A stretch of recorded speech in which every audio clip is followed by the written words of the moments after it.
بسم اللہ الرحمن الرحیم۔ عزیزان گرامی، آج ہم بات کریں گے ان معاملات پہ جس میں ہم اپنے خالق، اپنے معبود اور اپنے پیدا کرنے والے اس رب العالمین سے ایک مقابلے کی شکل اختیار کر لیتے ہیں، اس کے اگینسٹ جانے کی طاقت استعمال کرنا شروع کر دیتے ہیں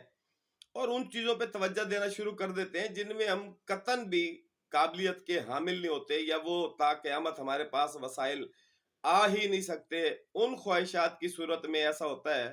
کہ ہم بہت ساری ایسی مصیبتوں کا شکار ہو جاتے ہیں کہ جن کا صحیح معنی میں کوئی وجود ہی نہیں ہوتا، اور یہ تمام مسائل ہمارے اپنے پیدا کردہ ہوتے ہیں۔ مثال کے طور پہ کہ اگر کسی کو ایسا لگتا ہے کہ اس کا جو والد ہے، ان کے جو ماں باپ ہیں، وہ ان کے لیے موضوع نہیں ہے، انہیں اس سے بہتر ماں باپ کی ضرورت تھی، یا کسی ماں باپ کو ایسا لگتا ہے کہ یہ جو اولاد ان کے ہاں موجود ہے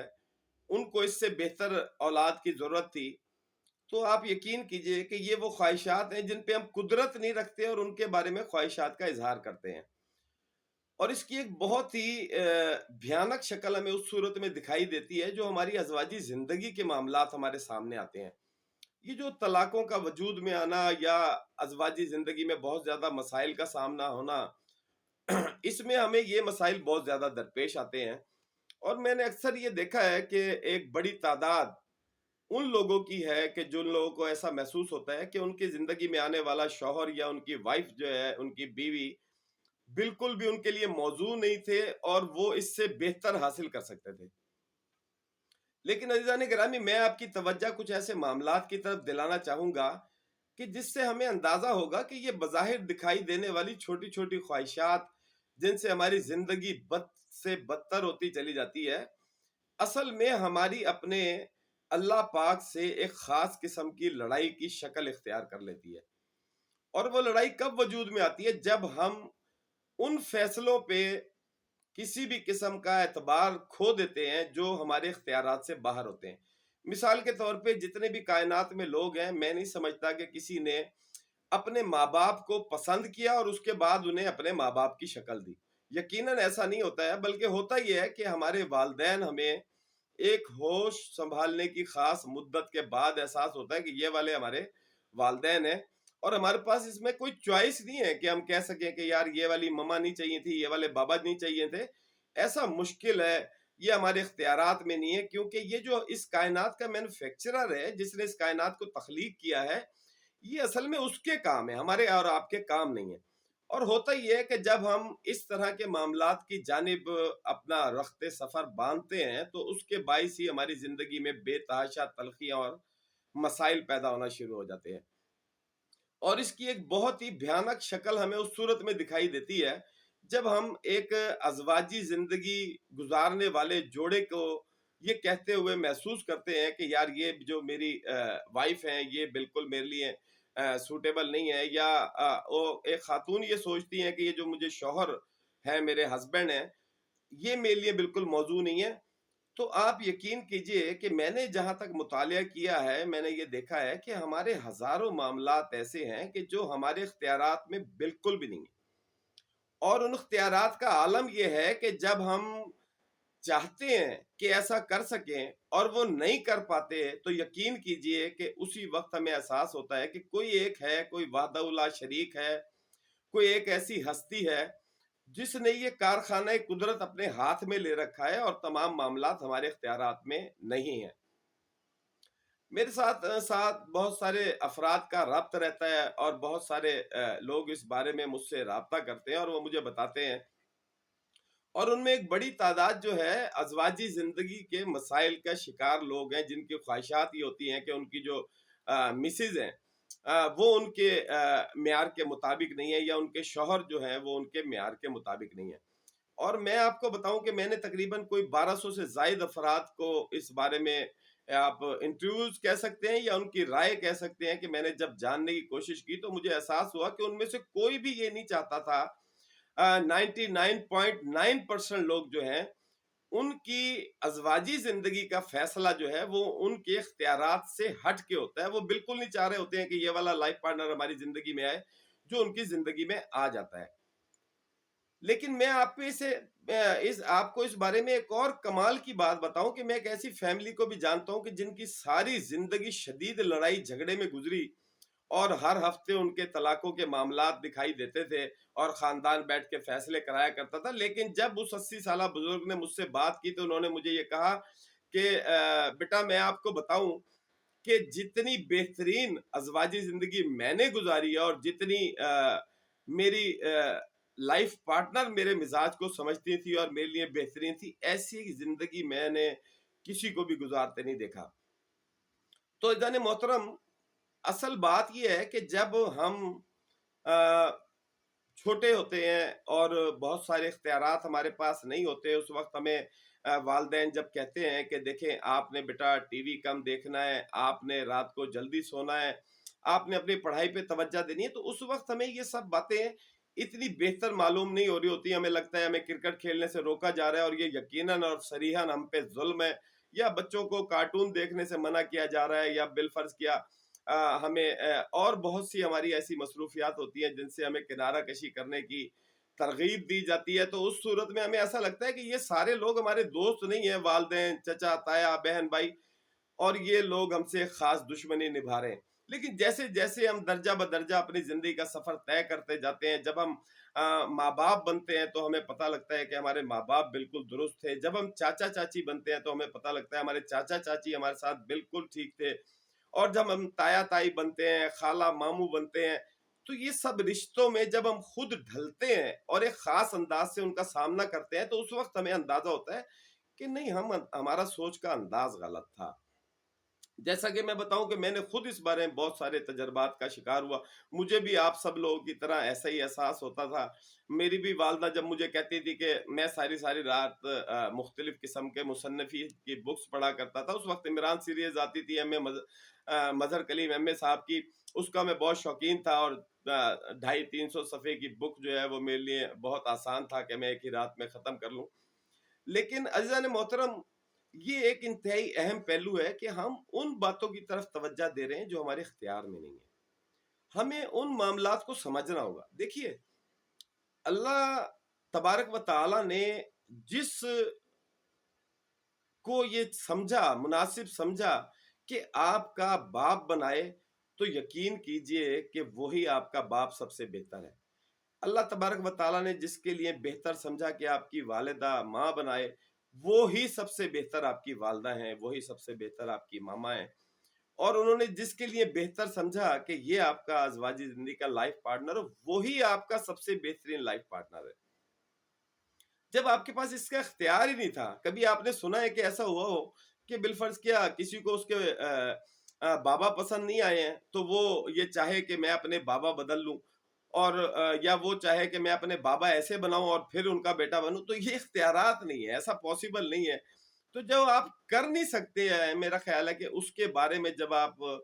تک و دو کرتے ہیں، اس مسائل پہ آپ اس کی طرف بھاگتے ہیں، تو یقیناً اس کا انجام اسی صورت میں نکلتا ہے۔ تو عزیزان گرامی، یہ ایک بڑا اہم پہلو ہے، اور ہمیں اس بات کا دھیان کرنا ہوگا کہ جو بھی ایسے معاملات ہیں کہ جنہیں ہم سمجھ نہیں پاتے ہیں، جو ہمارے اختیارات نہیں ہیں، ان پہ ہمیں محنت نہیں کرنی ہے۔ ہمیں بالکل ایسے نہیں سوچنا ہے کہ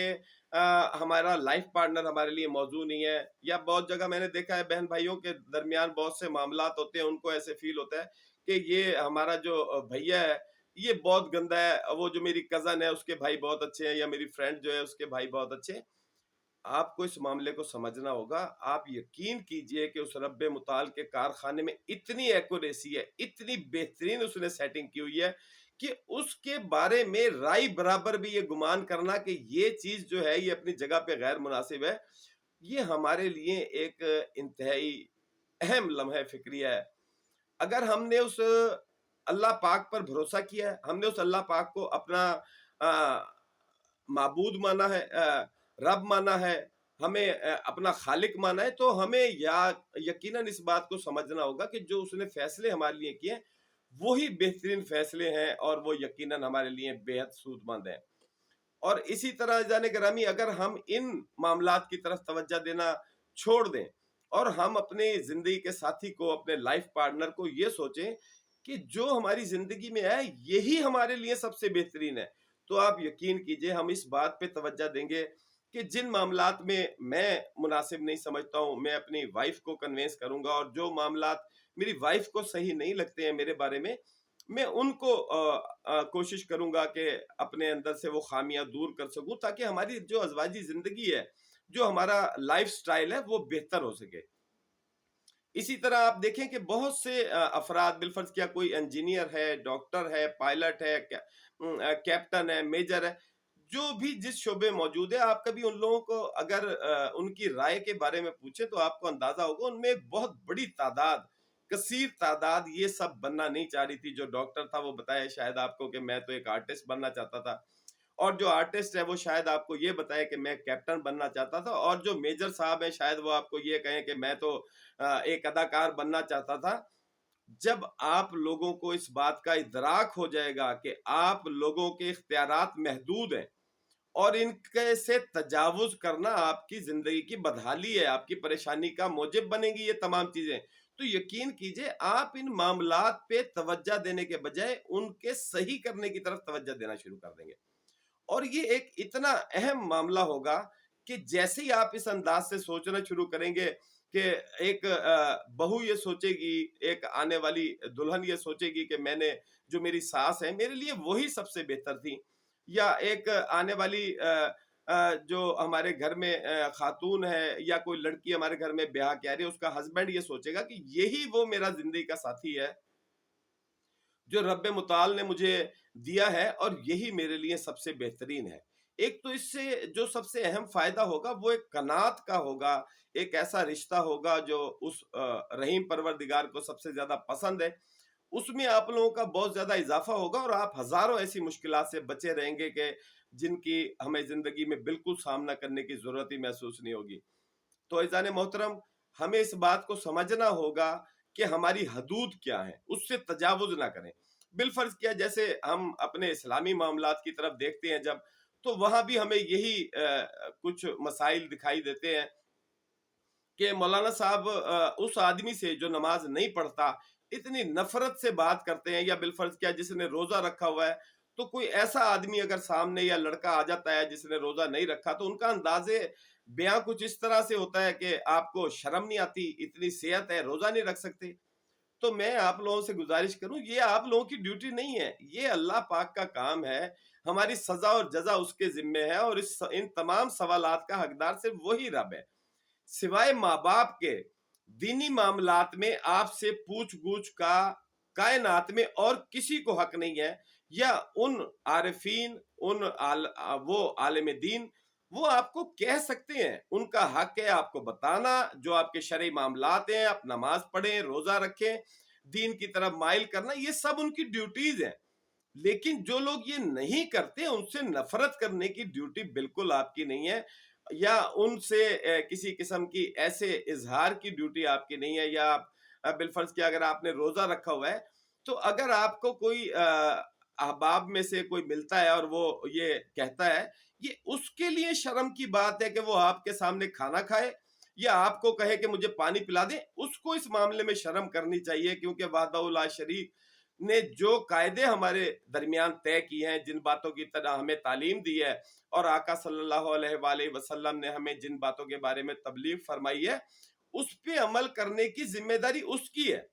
آپ کی یہ ذمہ داری نہیں ہے کہ آپ اسے پانی دینے سے انکار کر دیں اور اسے اس بات پہ شرمندہ کریں کہ تمہیں شرم نہیں آتی، تم نے روزہ نہیں رکھا ہوا۔ آپ کی ڈیوٹی یہ نہیں ہے، آپ کی ڈیوٹی یہ ہے کہ آپ اس کو پانی دیں۔ پانی پلانے کا دور کا ثواب رکھا ہے اللہ پاک نے۔ اگر آپ روزہ رکھنے کے بعد آپ کی کیفیت ایسی ہو جاتی ہے کہ آپ کہتے ہیں نہیں اب میں کسی کو پانی نہیں پلا سکتا، کھانا نہیں کھلا سکتا، یہ آپ کی ڈیوٹی نہیں ہے۔ آپ کی ڈیوٹی یہ ہے کہ آپ یہ سب کریں۔ اس کے لیے شرم کی بات ہے جس نے آ کے آپ سے پانی کا سوال کیا، اس کو شرم آنی چاہیے۔ جس نے آپ کو کہا ہے آپ روزے دار ہیں اور آپ کے سامنے اس نے کھانا کھانے بیٹھ گیا، اس کو شرم کرنی چاہیے۔ لیکن اس کے اس کوتاہی کی سزا دینے کا حق اس اللہ تبارک و تعالیٰ کو ہے۔ آپ کو حق نہیں ہے کہ آپ ایک ڈنڈا اٹھائیں اور اس کے مطلب ہے سر ہو جائیں، ایسی کوئی بات نہیں ہے۔ جب ہم اس طرح کے معاملات کی طرف توجہ نہیں دیں گے، آپ دیکھیں کہ ہمارے بہت سے ممالک ہیں، انڈونیشیا ہے، ترکی ہے،